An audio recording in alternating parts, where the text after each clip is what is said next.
Okay, hopefully people on Zoom can hear me, but so thanks, Jeff, for that introduction.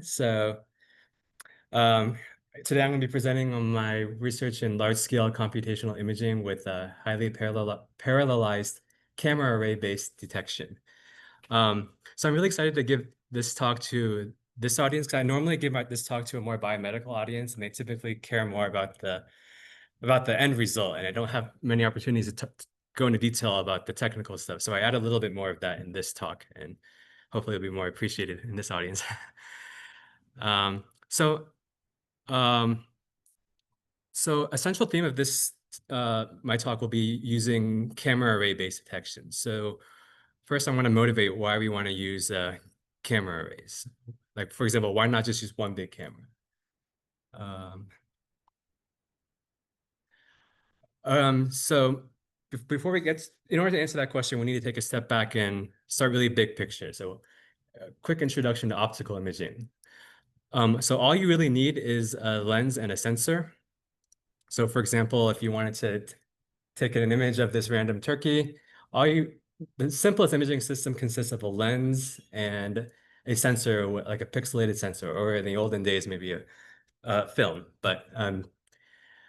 And if you just trace a couple of rays starting at the sample and go through the center of the lens and then to the sensor, this is basically like the simplest model that you can use to understand how optical imaging works. Probably something maybe you learned in middle school or high school. And it's still a pretty good approximation, even for more complicated imaging systems. Um, so a lot of imaging systems work this way. So for example, our eyes work this way. So there's a couple of lens elements at the front of our eye, the cornea and the crystalline lens, and then your retina is a sensor, and then a photography lens. It looks more complicated, just a stack of lenses, but it really functions as one lens. And then you have a digital sensor, and then smartphones. I think this is a patent from Apple.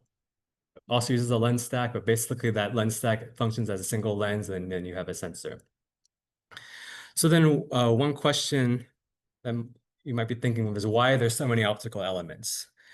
So even our eyes have like two optical elements, and one of them is pretty complicated. It has a gradient index profile. So why does it need to be so complicated? So before we answer that question, I'll ask a different but related question of how many pixels can your imaging system resolve? So you might think it's just the number of pixels in your digital sensor. So many companies are trying to make bigger and bigger sensors with 10 or hundreds of megapixels. And so is the answer to keep adding more pixels to your sensor? Well, not quite. So it's really a combination of your pixels, your sensor, as well as your optic. So whichever one is the weakest link. So if you have a high quality lens and a high quality, like a high pixel count sensor, that you can get a nice image like you see on the left. But then if you have a low quality lens with a high quality sensor, then you have a lot of aberrations in the periphery, some vignetting. So all these pixels in the periphery are basically wasted, and you only have like a nice sharp image at the center. So people basically have to, these optical engineers design these really complicated lens stacks to be able to correct for aberrations over a large field of view. And it turns out it's actually quite challenging if you want to go to much larger, if you want to maintain a high resolution over a large field of view. So this is a resolution test target taken at different positions in the field of view, and you can see the aberrations get very severe in the periphery. So what about gigapixel imaging? So can we get high resolution over a very wide field of view? So it is possible if you have a lot of money. Basically, so this is like an example. This is a photograph of a photolithography lens where you really need to fabricate these tiny features over a very large field of view. And the cost, I don't even know how much this costs. I don't even know the correct order of magnitude of what this would cost, but it grows basically super exponentially with the space or the number of resolvable pixels you want in your field of view. So most conventional imaging systems that like the average consumer or research lab can get are typically limited to tens of megapixels, maybe 100 megapixels, but not much more than that. Okay, so everything I talked about so far is the spatial throughput, but what about the temporal aspect? So what is the spatial temporal imaging throughput? So here are a couple examples. Um, not meant to be exhaustive, but representative of kind of both like consumer grade cameras and also scientific imaging systems. So like a smartphone or like an iPhone or Androids these days can capture 4K video, so 3,000 by 4,000 pixels or so at say 30 frames per second. And if you do that math, that comes out to around 360 or so megapixels per second. And then if you look at a spinning disk confocal system, which commonly used in biology and medicine, actually has pretty similar throughputs, like about 4 megapixels at 100 frames per second, so around 428 megapixels per second. And a light speed system around 100 megapixels per second, and a two-photon system. Um, for these types of systems, there are other bottlenecks, for example, from scanning, but the state of the art is also on the order of hundreds of megapixels. So most conventional systems are kind of in this range on the order, have spatial temporal throughputs on the order of hundreds of megapixels per second, maybe a gigapixel per second for more higher end or more like bespoke or more like cutting edge systems. But by and large, they're mostly limited to hundreds of megapixels per second. So my research is centered on overcoming these spatial temporal throughput bottlenecks through a dual strategy of basically parallelizing the imaging hardware. So if you have multiple imaging systems, your cost scales linearly with the number of imaging systems versus what I said earlier about super exponential growth in terms of your imaging throughput. So when we parallelize these imaging systems, we get a lot more data. So we need to design large scale algorithms to kind of perform computational imaging reconstructions to get these high throughput multidimensional imaging systems and apply to a broad range of biomedical applications that I'll talk about in this talk.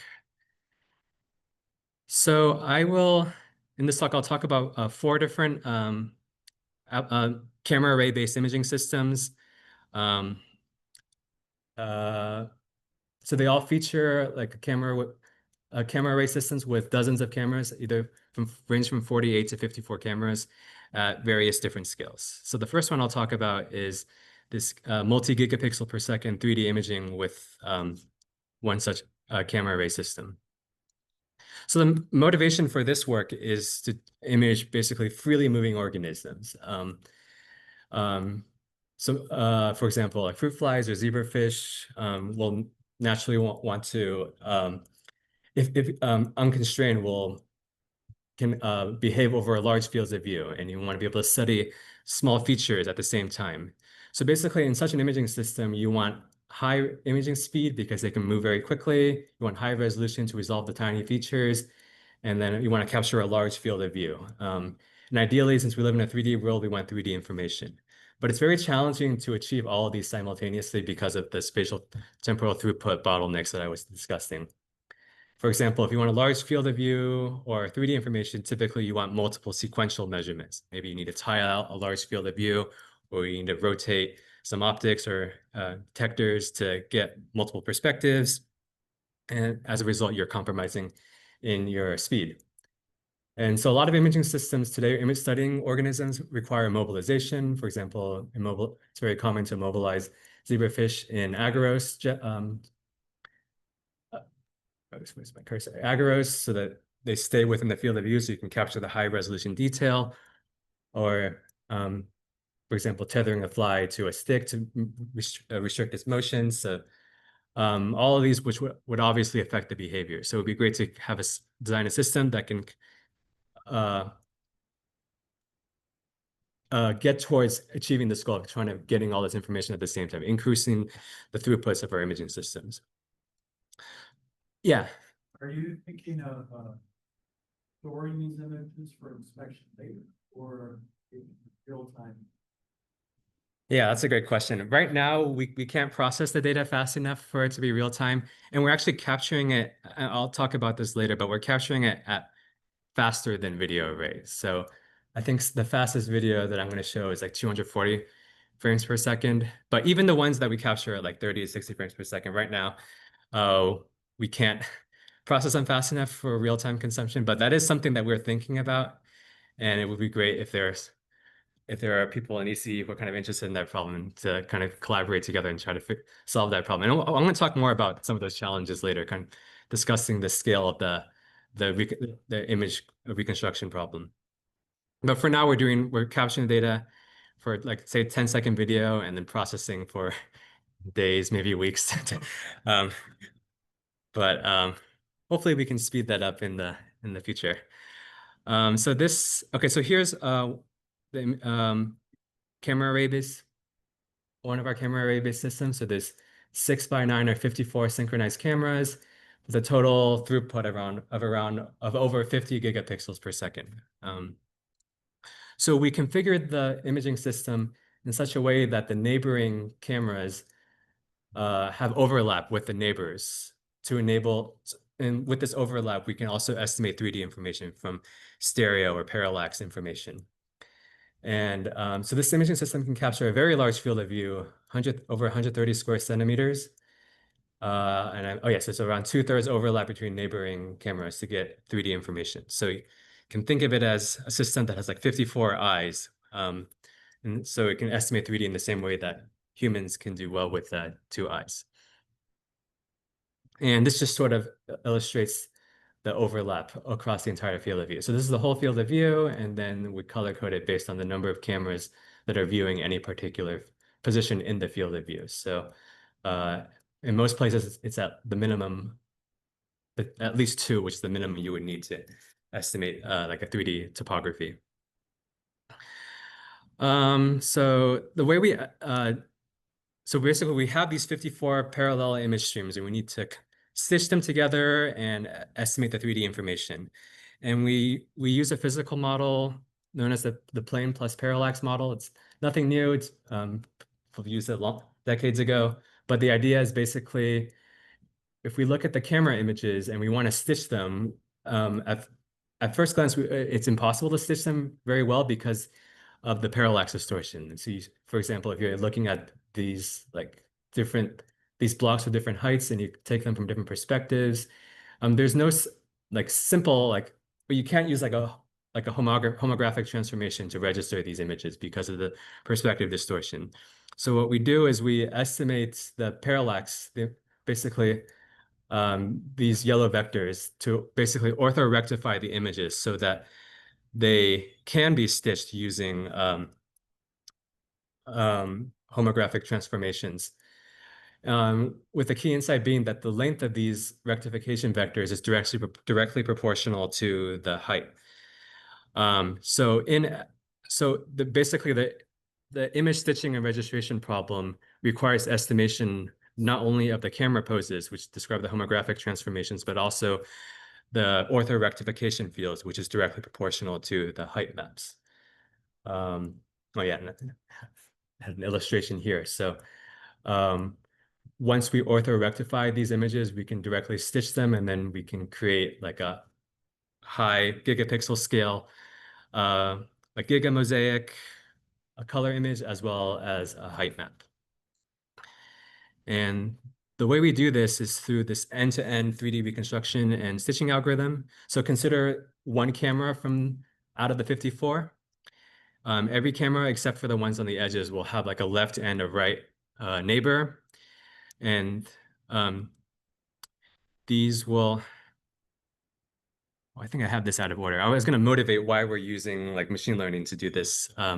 But the reason why we do that is for scalability reasons. And I'll talk about that later. But for now, so we take these multi-ocular stereo inputs through a lightweight convolutional neural network to predict the height. There's enough information in these images to be able to directly predict the height. And then from the height, I mentioned earlier that the height is directly proportional to the orthorectification vectors. So it directly determines those deformation fields that you would use to do the registration. And then you also need to estimate the camera, like 6 degree of freedom poses, and also radial distortions that exist in these lenses. So these are the registration parameters, and then we use these to warp the captured image, or I guess de-warp them into the object space to the correct position, as well as correcting the distortions and the parallax distortions. And to use as feedback for the reconstruction, we basically reproject it back to the image space. um, and then compare it with the original image. And then we calculate an intensity-based loss to assess the registration, with the idea being that if you do this for all 54 cameras, if they're registered well, then the reprojection will match the original camera image very well. And then we do the same thing on the height for the height map. So we back project the predicted height map to the image space or the object space, and then reproject it back to the camera space, and then compute um, an intensity-based loss. And then we minimize these two objectives um, to basically register and estimate the 3D information. So I think I meant to put this slide before that one, but basically why are we doing this? So basically we want to scale to very long video, like long. So there was a question earlier about like processing these in real time. This doesn't quite get it to real time, but it does reduce it from weeks to days. So the idea here is that we're capturing these very large images, and so for example, in the high resolution mode, we can get 13,000 by 11,000 images, so 150 or so megapixels, and they're all around 5 gigapixels per second. So even if you record like a 10-second video, you have 50 gigabytes of data. And if we try to reconstruct it frame by frame, it takes on the order of several minutes per frame, these large frames, but we're capturing videos like hundreds or thousands of frames. So several minutes times thousands of frames is weeks or several weeks. So um, we that's why we use this self-supervised learning approach that I discussed, and I'll talk more about after this slide, where we basically train on a small fraction of the images, maybe like 5 or 10% of the images. And then we use that neural network to generalize to the remaining frames or future unseen frames so that the reconstruction time is only based on the inference time. So how do we do this? These entire frames can't fit on even higher end GPUs. So we do basically a patch-based self-supervised uh, learning algorithm from the multi-ocular inputs that I described earlier. So the idea is during training, you pick a random coordinate, identify the cameras that have viewed that point. So then you unpack those. And then for each camera, you look at the left and the right neighbors if it exists. And then pass it through the CNN to predict the height, like I described a couple slides ago. And then we basically form a mini reconstruction using those patches. Um, and we minimize this patch-based loss. So that the combination of those two losses that I described earlier.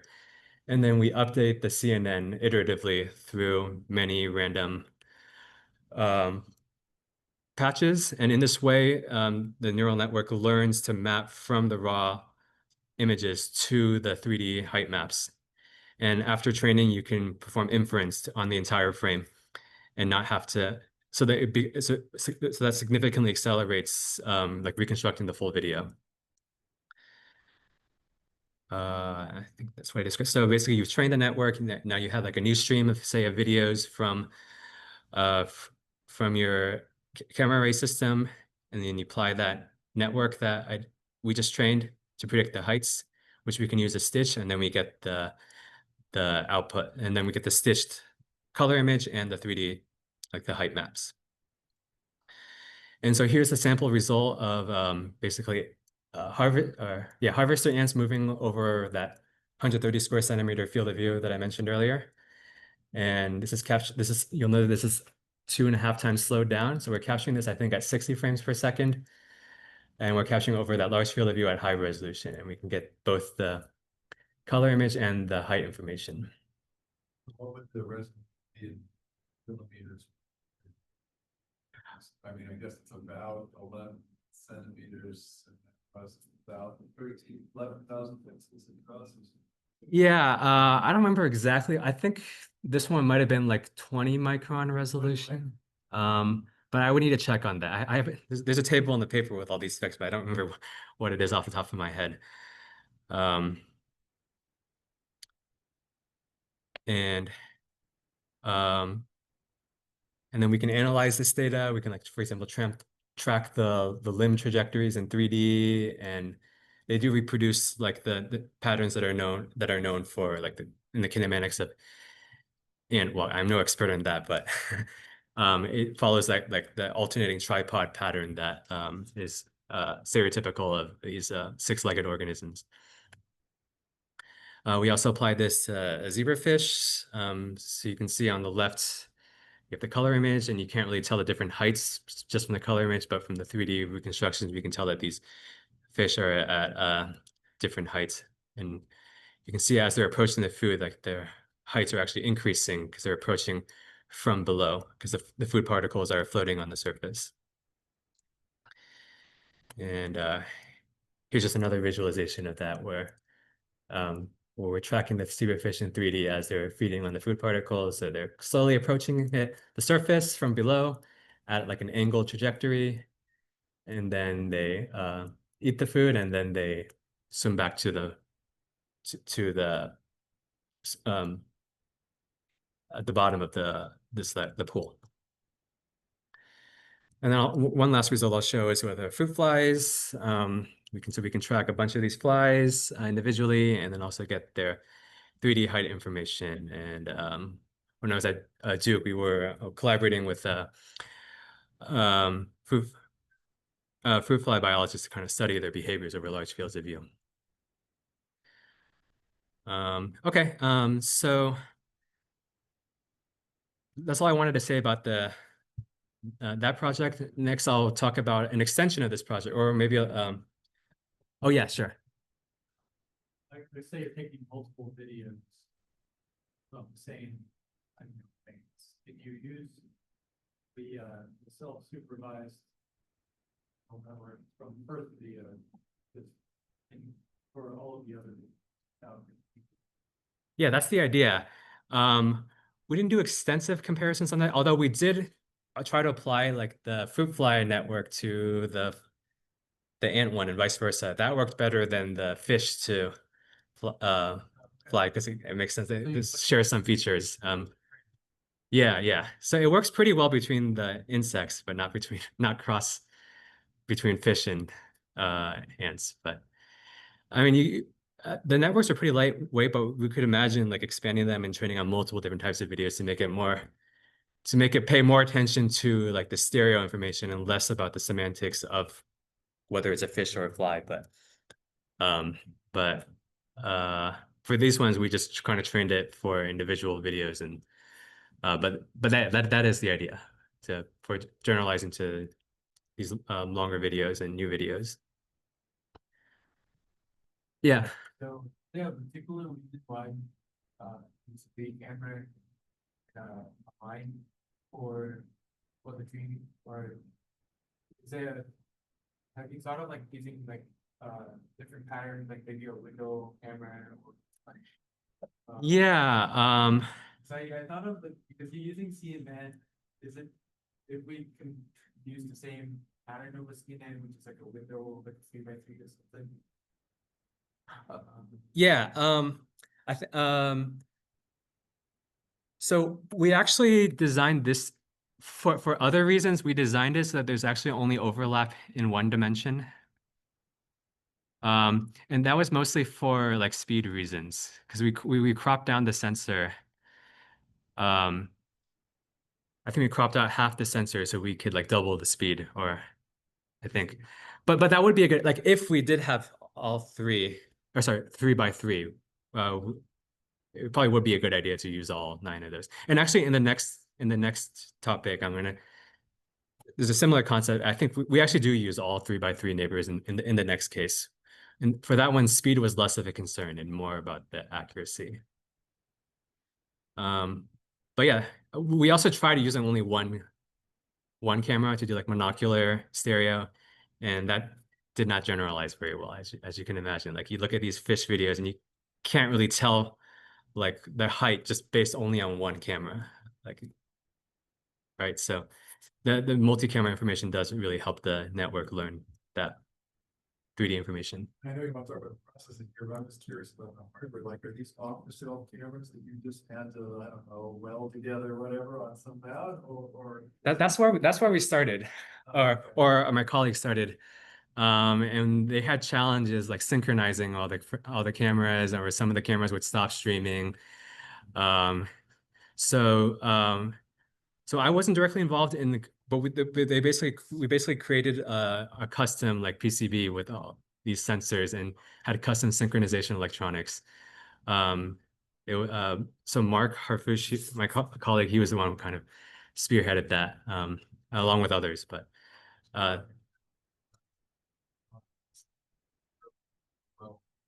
yeah, I'll show an image of one later on.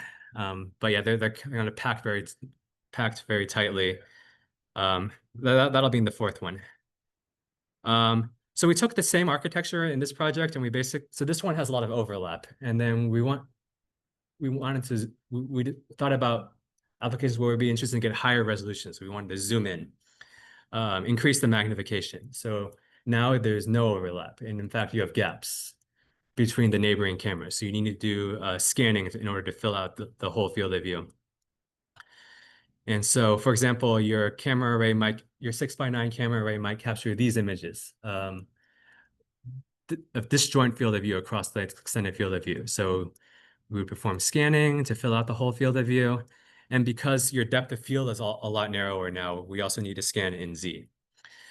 Um, and so as you can imagine, this generates a lot of data. So you have a camera array system, you have a 3D sample, and then you do that scanning pattern. So you have 9x6 cameras, 54 cameras, each one you're scanning 8x8. And then so you have 64 lateral scans, and then each one is a stack of 65 images. So it's around 2.1 terabytes per sample of interest. And then we had to very carefully design like a large scale reconstruction algorithm that combines all of this information into this gigantic 6 gigapixel reconstruction. So this is of a painting sample where everything is in focus, and then we get the 3D height information that's co-registered. And this is 6 gigapixels is a lot. So you can zoom into this image and then zoom in into the zoom ins, and you can still see more detail. And so the two mechanisms for the 3D estimation. So we had, so one is from the Z stack. People have been doing Z stacks for ages now, but basically we're finding the depth with the sharpest focus. So for example, this is a pin grid array. So just an array of pins, and then this one's focused at the base, and this one's focused at the tops of the pins, and then this is an all-in-focus image that our algorithm produces. And then the second is basic. I guess I won't go into the details, but it's basically also the 3D stereo information, but kind of like intermixed with the focal stacking. And so basically, we are stitching around 3,450, exactly 3,456 views into one multi-giga mosaic reconstruction. And to get to your question, so now there actually is 3x3 overlap, and we actually do incorporate all 3x3 into the forward pass. And so we have the same problem as before. Like if we try to sequentially just reconstruct everything, I don't even want to think about how long that's going to take. Or so what we did was we adapted the same self-supervised reconstruction algorithm to basically learn a mapping from these Z stacks with the neighbors for the stereo information. So you get to the height information without actually having to visit every single position in the field of view. Let's see. So the way we do that in practice is, so in training, we pick a random camera out of the 54, and then from that camera, there's 64 possible scan positions. We pick a random position, and then in that random position, there's, actually, I guess it's not 3x3, it's 2x2. So we look at the 2x2 neighboring scan positions that observe that position, and then even that's too big. So we have to take a patch out of that, take a patch surrounding the corresponding point in each crop. And then these are the small, like cropped Z stacks that are then, so these are loaded directly from the NVMe drive. So you can't put all 2 TB information into the computer memory. So we're loading this directly from the NVMe drive, getting those Z stacks, feeding those into this neural network to predict the height. And then we use those 2 mechanisms that I discussed, the multi-view, like stereo-based information, and then the sharpness information. It's in computer loss. And then we update the neural network to map from these networks to the height. And then we do this iteratively through many random positions. I think we train it for 2 or 3 days, and then we perform inference. So then we just cycle through all the cameras, um, and then within each camera we cycle through all the patches or the scan positions, and then within each scan position we cycle through patch by patch because it's a lot of data. And then for each one of those Z stacks we pass it to the network to forward inference. When we generate the height map, we get the all in focus image, and then we get the stitched uh, color image and the height maps. And before you ask, I think the inference step took half a day. But I think we're down from the weeks of processing that it would have taken otherwise.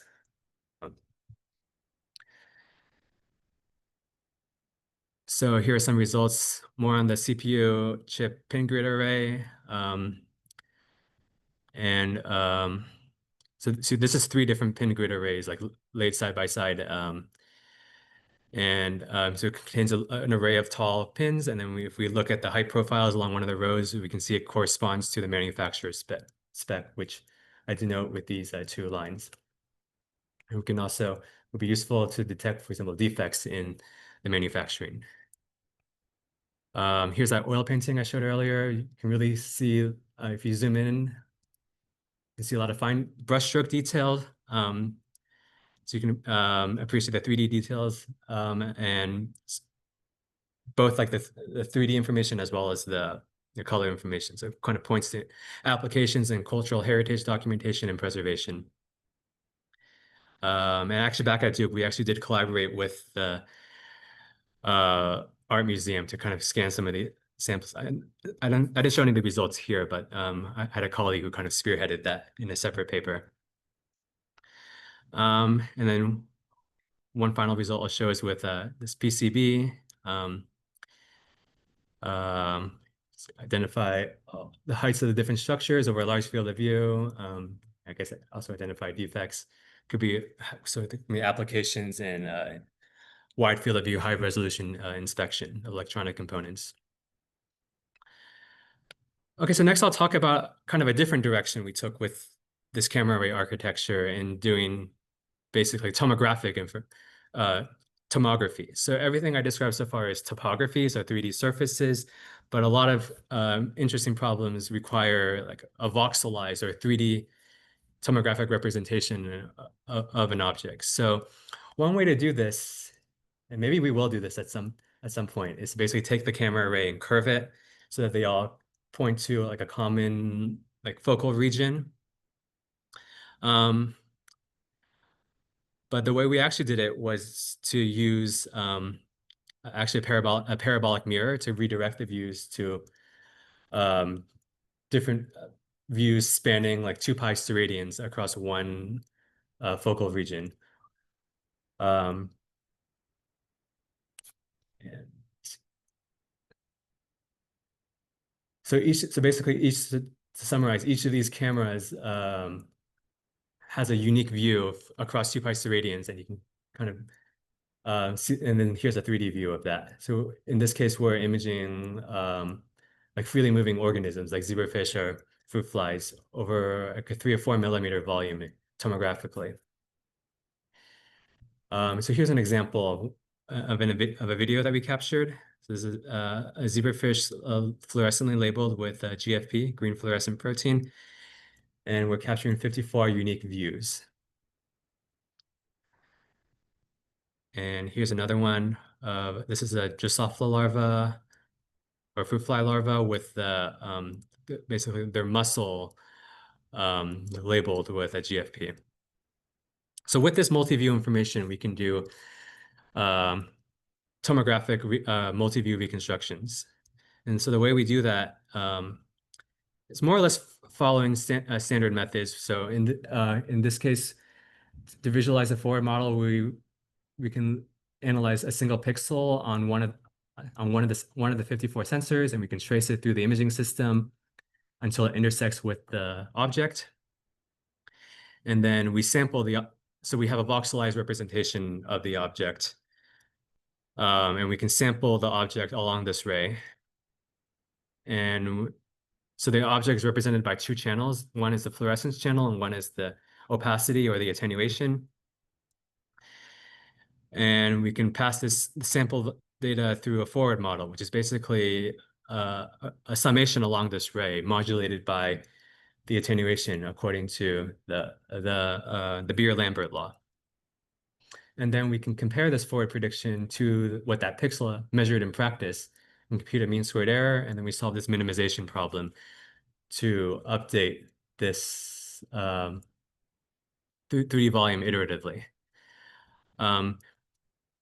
So actually, before we do this, we need to calibrate the system since this parabolic mirror actually introduces a ton of distortion that can't be modeled by standard camera models that people use in computer vision.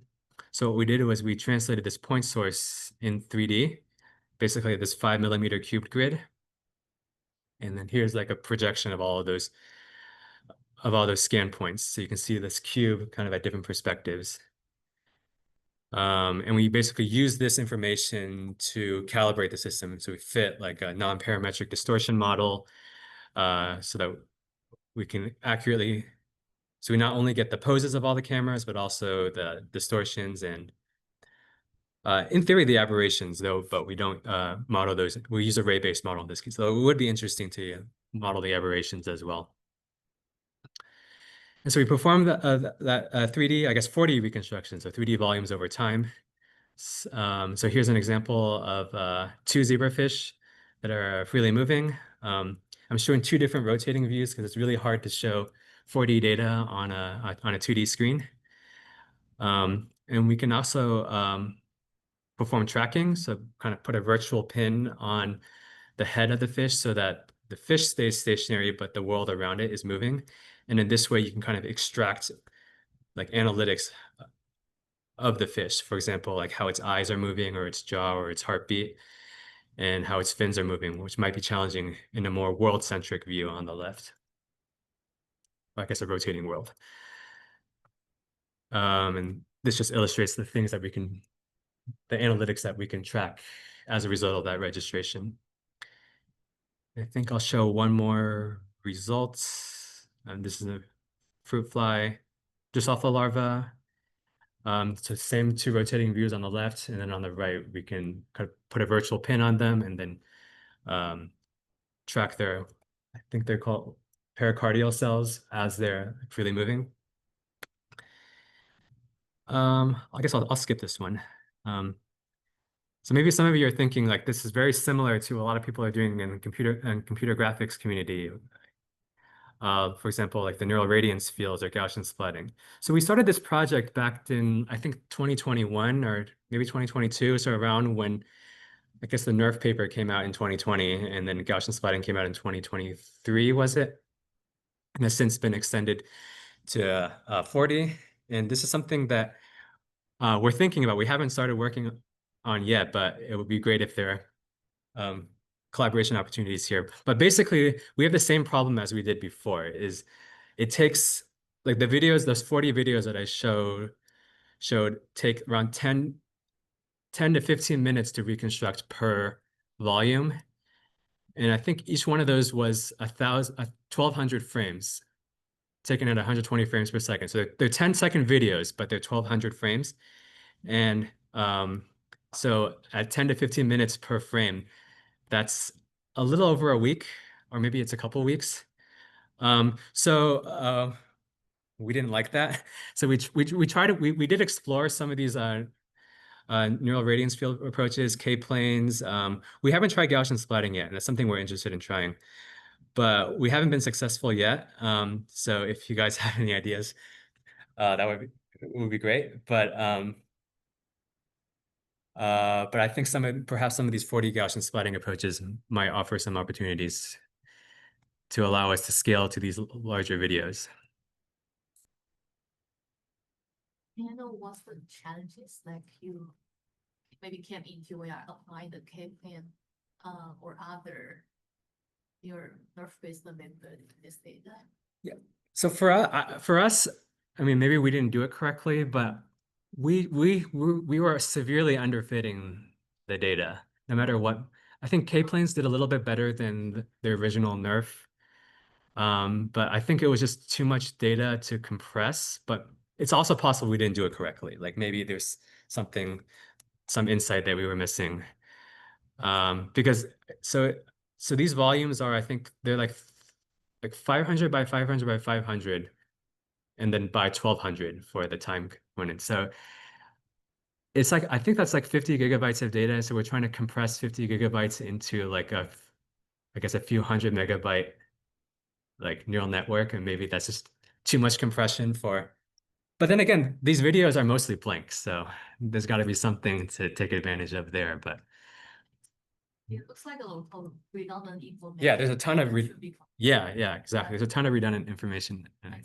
So you mean maybe somehow the parameterization or the functions is not complicated sufficiently to even fit into the data you have. Yeah, so I think I think we just haven't tried hard enough, or we haven't done. What Yeah. so many cool projects when you say jump from one to the other? What is the part of it that's common that you're able to reuse, and what is the new part that is the knowledge of you? Yeah, so all of these systems use, well, except for the last one, use the same like 54 camera architecture. So all we're doing is like refocusing the lenses, or so from the first case to the second case, we're just refocusing the lenses to zoom in to the field of view. And then from the second to the third one, we just add the mirror at the bottom. So What is the incremental thing that is, so in each of the projects, let's say we went to 1 to 2 to 3, beyond that initial setup, what was harder than you expected, sort of just set up?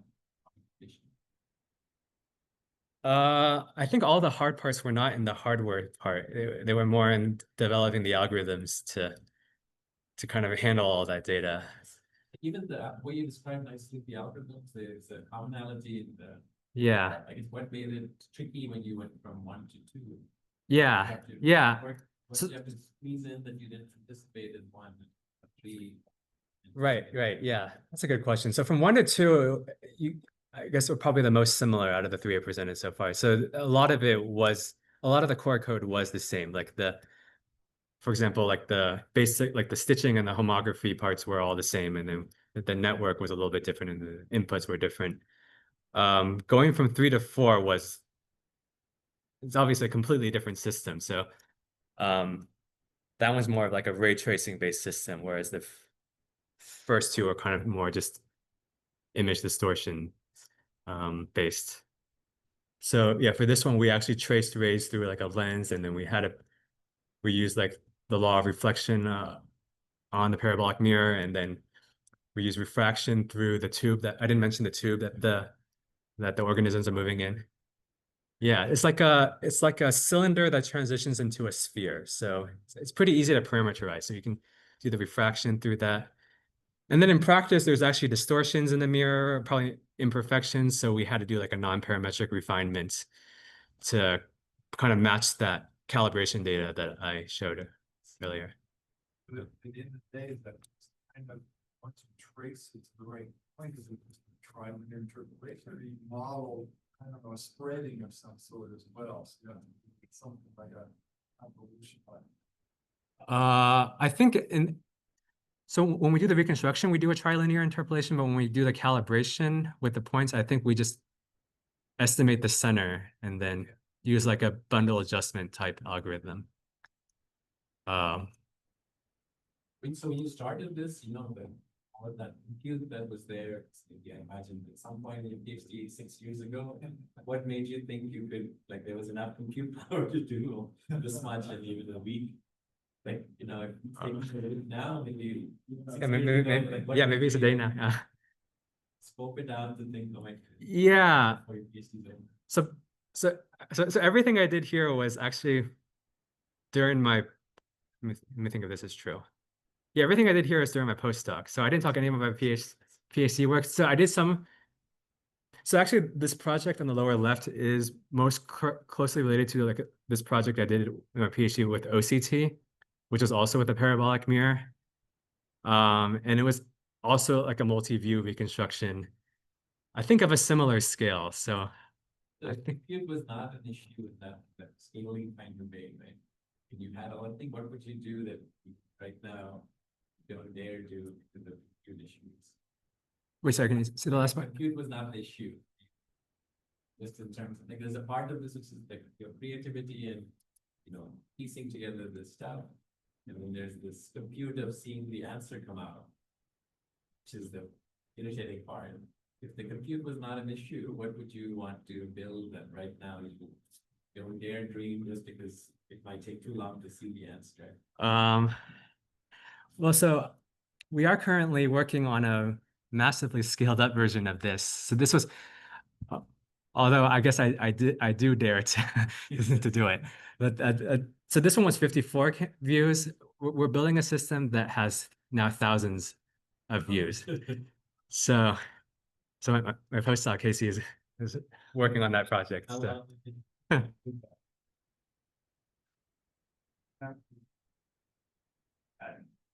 We just kind of assume it's going to work, and hopefully it'll just work. So You compute this, like, man, that.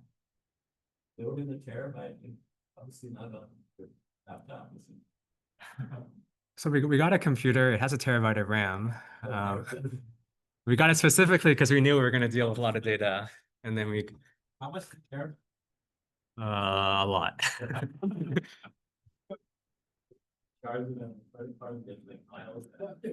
Just like. You wanna know. So what's the benefit of like adding more cameras on it? I saw. At some point, I feel like the more cameras just doesn't concentrate as much as before, is that right? Yeah, I think there's kind of two reasons for that. One is so we're imaging fluorescence samples, and the fluorescence is really weak. So right now we had a reviewer ask a question like, aren't you throwing away most of your light? And it is true, we are throwing away most of our light, because of the gaps between the sensors. And so one, just by if we fully sample the angular space, we're capturing a lot more light, and we can image like dimmer signals that we'd want to target, like calcium indicators or voltage indicators of neural activity, which are very weak, because we also want to sample faster. So on one side, on one end, we want to get more of the light, we get better SNR. The second is, I think, just improving the quality of the reconstructions, maybe improving some of the resolution as well. Like, but I guess it's more so kind of the capturing all the light to kind of get more signal. But yeah, but more views can always help your reconstruction, I guess, especially if you're throwing it away otherwise. Okay, so I have like 10 minutes left. I think I'll just quickly go through this one.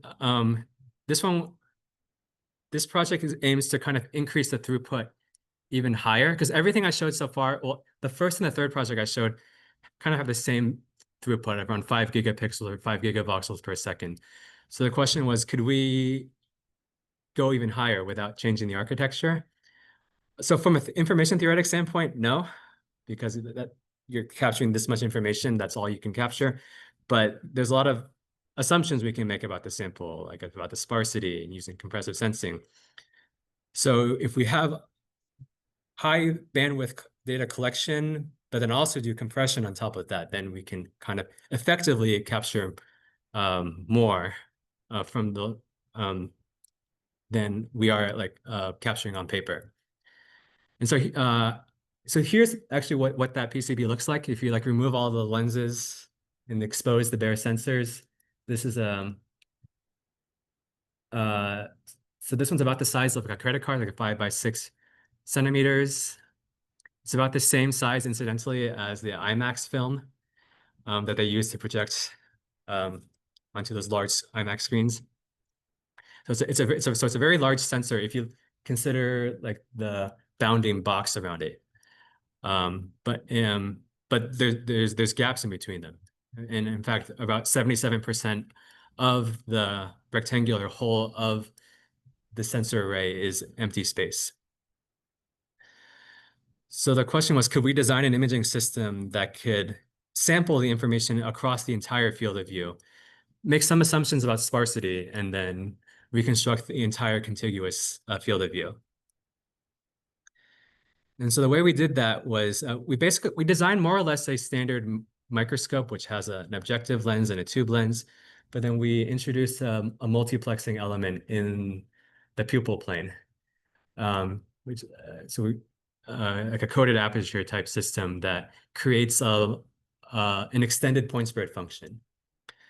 With the idea being that the point spread function needs to be at least as big as the gap so that if it lands in the gap, it would still be seen by the 2x2 sensors around it. So we designed so we want to design a point spread function in such a way that no matter where you are in the field of view, you're always seen, the sensor always like sees that position. And you want to do this in a minimally ambiguous way, in such a way that if two positions won't give rise to the same measurement. And basically, these criteria, like maximizing visibility and minimizing ambiguity, is basically like maximizing the rank of your your forward model, which can be described as like one gigantic matrix multiplication. So I don't think I'll have time to go over the details of how we designed it, and there's an infinite number of possible point spread functions, but here's one that sort of satisfies those constraints. It maximizes the rank of that forward model. And so it's basically a multi-impulse point spread function. So it generates, I think there's 15 points, so it generates 15 copies of the sample and then superimposes them. And so we needed an optic that could generate this. So we designed this diffractive optical element using a Gertzberg-Saxon algorithm.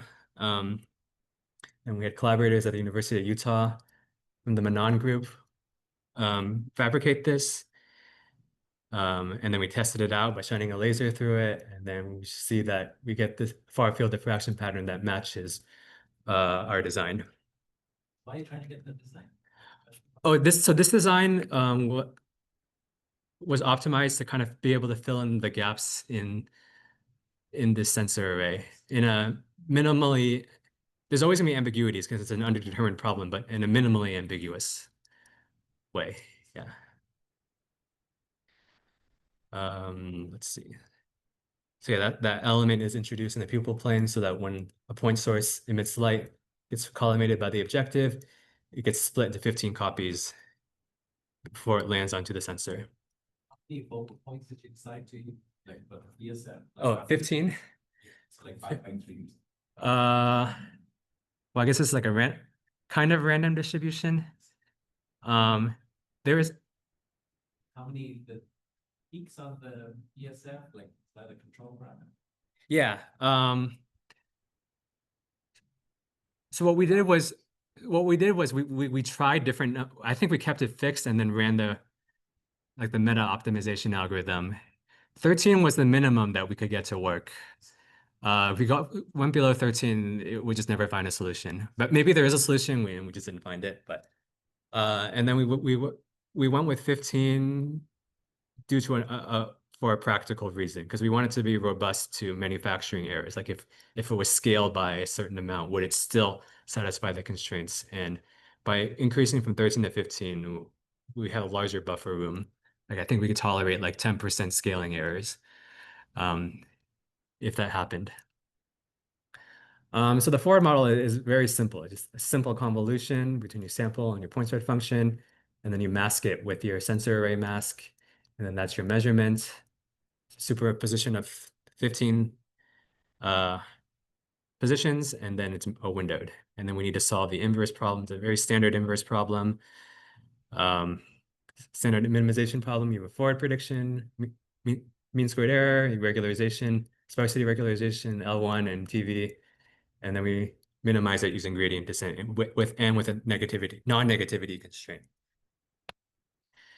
And we can get, I think I'm running out of time, but we can get effective throughput. We're capturing 5 gigapixels per second, but we have an effective throughput of 25 gigapixels per second after reconstruction.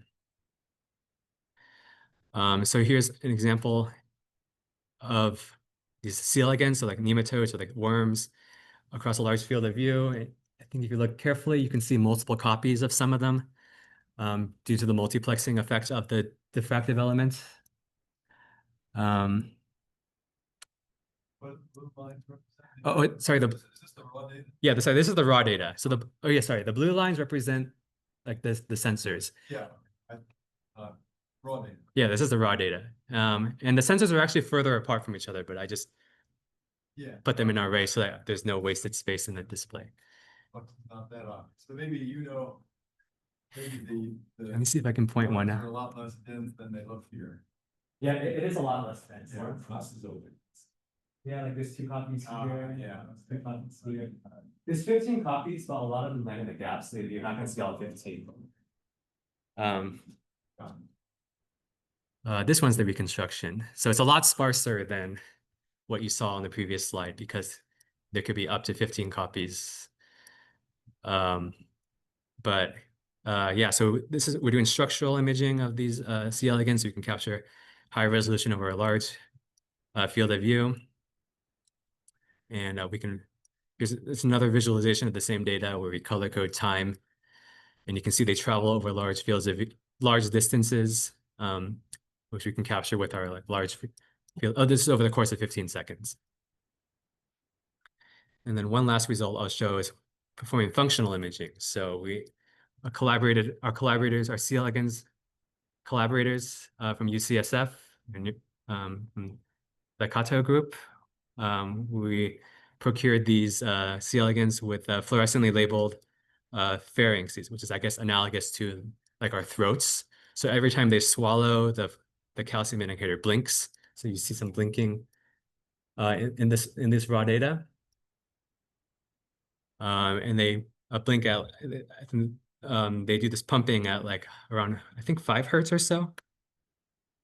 And then we reconstruct it, and then so yeah, it looks a lot sparser than the raw data because we demultiplexed it to the individual worms, and then we can track a bunch of them, and we can look at the functional aspects, like they're pumping over time. And then here's just a couple examples where we tracked a few of them and then plotted the fluorescence intensity over time, and we can recapitulate some of the 5 hertz pumping behavior that we would expect. Okay, I think I'm out of time, but I'm basically done now. So basically concludes my talk. And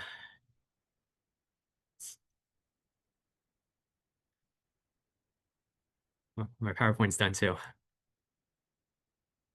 I think it just froze. Okay, but I had an acknowledgement slide after this, but yeah, I think but yeah, that's the end of my talk. Thank you for.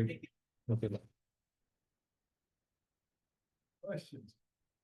Any questions? Do you know about these things called like 2D co-prime arrays? No, I don't know. In array processing, they do this with it's called like radar and sonar. They also have a problem of trying to put sensors on submarines or elsewhere. They don't want to put too many sensors, but they want as much resolution as possible. It's a little bit different, but not too different. So they have ways in which they poke holes in the array instead of putting it on a uniform grid. There are these special asymmetrical regular kinds of grids on 2D co-prime arrays. 2D. What is co-prime mean? Co-prime, somehow it's like m by n, and the 2 numbers have to be co-prime. Oh. They're like 3 by 5 or 5 by 7. And it's like an irregular. By 13. And then they'll poke holes in the grid. So the idea is they want to collect as few measurements as possible, but then have as much resolution as you can. And they don't want redundancy. So I see. To avoid redundancy, but also keep the resolution as much as you can. I see. And then it's like a random pattern to like. No, it's like very deterministic. Oh. So you take the initial grid you have and then you poke holes in it in very specific ways. So if you look up like 2D co-prime arrays, you'll see like there's a whole literature on it of people who also care about resolution in a different way, but Mhm. it might not have the Fourier type stuff you want, but And it might let you poke holes, use the number of measurements. okay, I noted that down. Yeah, I'll look into that. Showed some of the things might they tried. And are they trying to reconstruct, what's their inverse? It's like sonar, right? Son- They're trying to find submarines. So Oh, I they see. also don't want to lose coverage. Right, And yeah. they use these on like classified things too, you know. So Oh, okay. they're, let's just say, stress tested in some Uh-huh. way. Yeah. They also want to image everything. They want to detect things that are very weak, Uh-huh. but they don't want to process too much. Yeah. Keep it. Yeah, right now we're just processing everything, but I'm sure it's for certain applications, there's enough redundancy that we can remove some of the measurements. Their game is like you have certain number of total number of sensors. How do I place them in such a way that I get the maximum? Yeah. Some game like that. Anything. I got it, but it was great to see.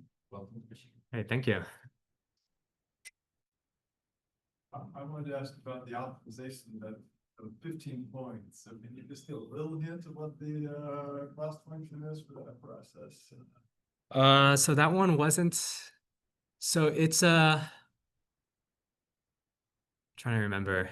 So it was a gradient free method because because the landscape is actually not smooth. It's because you can imagine perturbing one of the points and it. So if you're minimizing over 15 XY position space, right? Is that what's the parameters? Yeah. It's a 15 points in the 2D coordinates, and then I randomly perturb. Basically, I randomly perturb them, and then I check for like adherence to those criteria. It's actually maybe I have a. And we use like a triple correlation to kind of assess the suitability of the. Trying to see if I.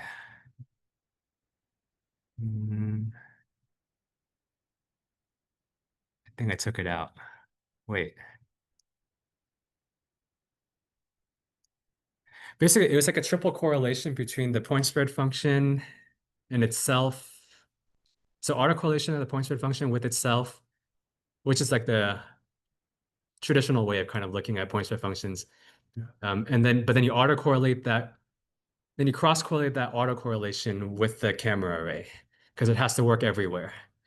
So we evaluate that triple correlation for every candidate point spread function, and then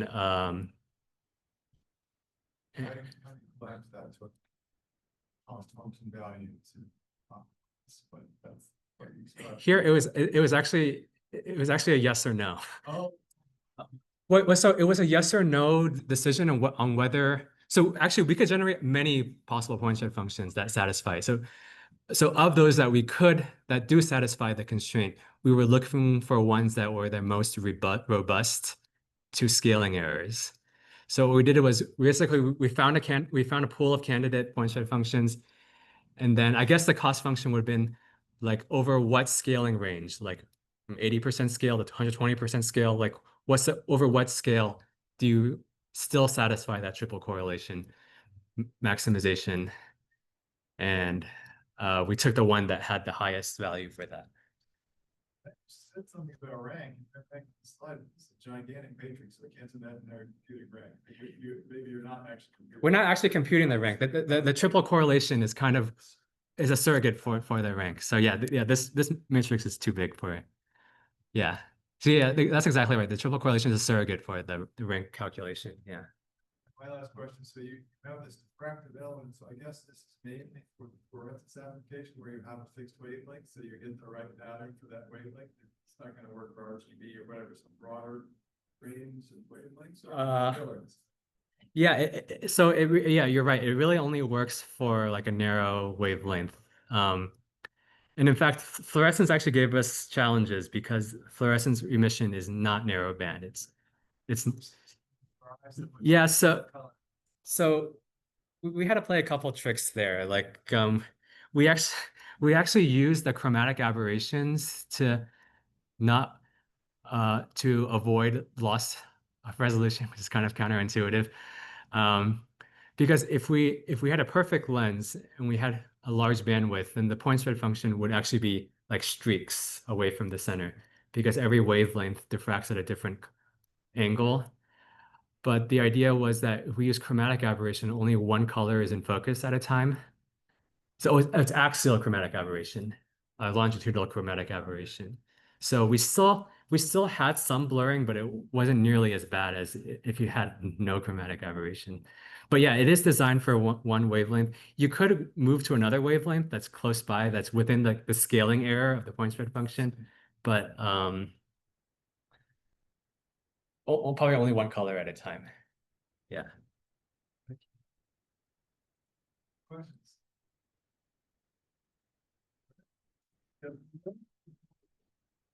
You followed me in the Zoom and there were no questions. By the time I got there,